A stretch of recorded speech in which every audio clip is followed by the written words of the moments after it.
Hey guys, Paradise here. So today we have another State of Decay 2 video for you guys. This one should really help you out if you're new to the series or if you're a beginner. So we're going to go over some basic tips and things that you'll definitely want to know before you play State of Decay 2. So one of the most common things that you're going to be doing in this game is looting and gathering materials and resources and items that you need.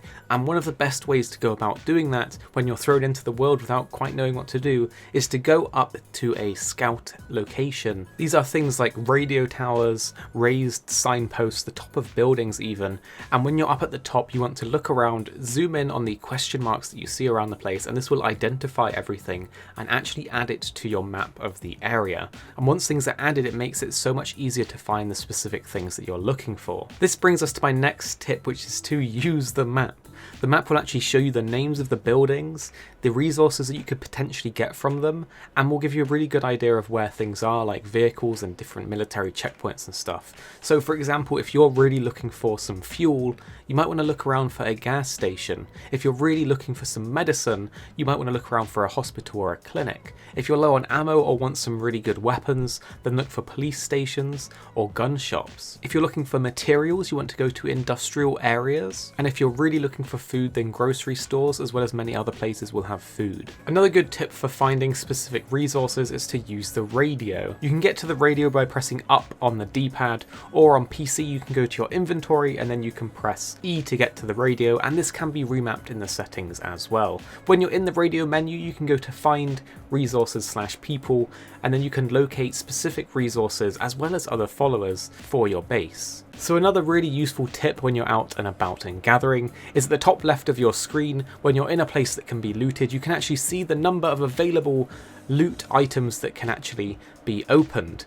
This is usually around 4 or 5, it goes a little bit lower in multiplayer sometimes, but it's super useful to know that you don't have to be running around looking for things. You can actually see the number of available loot items that there are. One final note on looting is that it is actually quite useful to go to the libraries or to make sure you check any bookshelves, because you can actually get textbooks, and these textbooks will offer the ability to upgrade a survivor's talent or to give them a new specialization. For example, if you find a mechanics book, a medicine book, a crafting book, a chemist book, or any of the books in the game, you can then give it to that survivor and it will either teach them that specialization or advance their current one, as long as the book matches the same one that they already had. So it's super useful if you're looking for a doctor or a chemist or any of these specialized characters and you don't want to go out hunting for one, just find a book and teach it to your survivors. So my next important tip is to use the vehicles. The vehicles make your life so much more easier in State of Decay 2. However, there is some changes if you perhaps have played the first one before, or if you're new, you'll definitely want to know that you need to maintain your vehicles. You're going to need to carry around fuel cans to refuel them, because they do run out of gas very quickly when you're driving them around, and as you are bumping into zombies or you're crashing around the map, your car will take a lot of damage and eventually explode. So once it starts to get dented or even smoking, you're definitely going to want to use a toolkit to repair it. To refuel the car, you want to go to the back side of the car and use the gas can that you can find in certain locations such as fuel stations, and you need to have it on your character. To repair the car, you need a toolkit that you can craft from a workshop at your base or just find around the map as well. You need to go to the front of the car in order to use that toolkit. So definitely consider using the cars, but bear in mind that you will have to maintain them.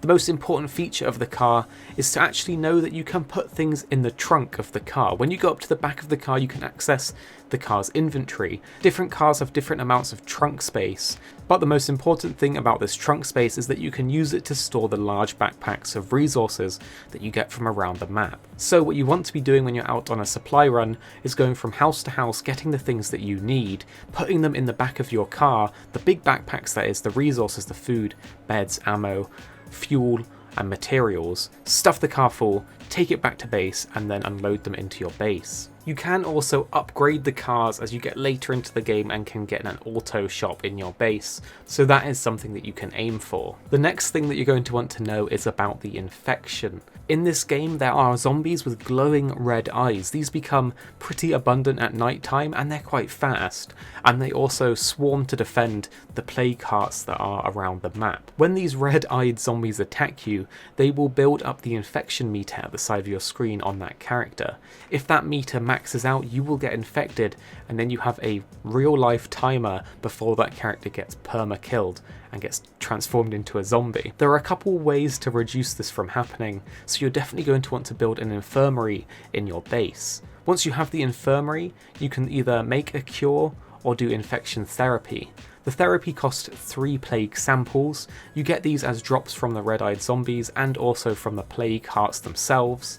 With 3 of them, you can do the therapy and that will remove all of the bar from your active character.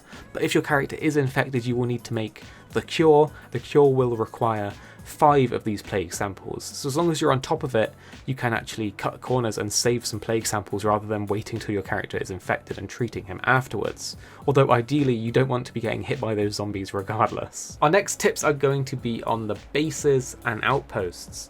So in your base you will have a limited number of available slots for things that you can build. This can range from a garden to additional beds to a workshop to an infirmary and much more. It can be a little bit overwhelming when you first start, but let me tell you, as you progress through the game you will get bigger bases with more slots available. But to begin with, and as a staple for pretty much any location, you're going to want 1, an infirmary. This will help treat the infected and the injured in your base, and you're also going to want a workshop. The workshop is super useful for making things like suppressors, bombs, lures, and other things that are super helpful. So if I was you, I would focus on making an infirmary and a workshop as your go-to buildings. Later on, down the line, you might want to look into the gardens for more passive resource income. And then we have the outposts. You have a limited number of outpost slots, and so you're going to want to use them wisely because outposts do a multitude of things. So an outpost is basically a building or an area that you have completely cleared out and then claimed as your outpost. This makes it into a safe area and also a resupply point. So you could position these around your base to make a wider safe area so that things aren't going to be attacking you quite as often or spawning around you quite as often. But you also want to consider what you're getting from these outposts. You could have passive resource income, you can have power, water, radio cooldowns supplied to your base with the different types of outposts. So it's really up to you what you're looking for, if you're looking for more safety or more specific things from these outposts. Another super important thing that you're going to want to know about and keep on top of is your community management. The characters as you play them will get tired, they'll get injured, they'll lose maximum health and maximum stamina as you passively play with them. This almost forces you to have to go on a rotation through the people in your base. So what you're going to learn is that each character is going to need to be played as the others are resting. Don't leave a character outside for too long, because eventually he's going to get so tired he's going to have no stamina and he won't be able to run or fight. So definitely keep on top of this. You can go back to your base, you can go to a bed, or you can press N, and then you can change through the characters that you have and play the different ones. And it's also good to do this to level up all the different characters and give them guns and good weapons, because the NPCs that are guarding your base will use the weapons that you have equipped them with. So if you give them all rifles, then your whole base is going to be protected by everyone using rifles. Then finally we're going to talk about the multiplayer, because it's definitely got a few things that you're going to want to know. When people join your session, the loot in every building becomes individual and split. So if they loot something, it's their container, and if you loot something, it's your container. You can trade by dropping things on the floor and giving them to each other, or putting them in the back of a car and trading them that way, but the actual loot that you find is individually spread. So when you go up to a house, inside that house is going to be loot containers that are going to be glowing for either you or your teammates, and this is separated by their colour. So if you have 4 people in your session, then there's going to be 4 different colours assigned to each other, and the different colours are going to be tied to the different loot crates that you're going to be able to actually get. The loot that they pick up is going to be individual to them, and they're going to take that back into their campaign, and the actual resources that they find, they're going to give to you, and you can take them back to your base.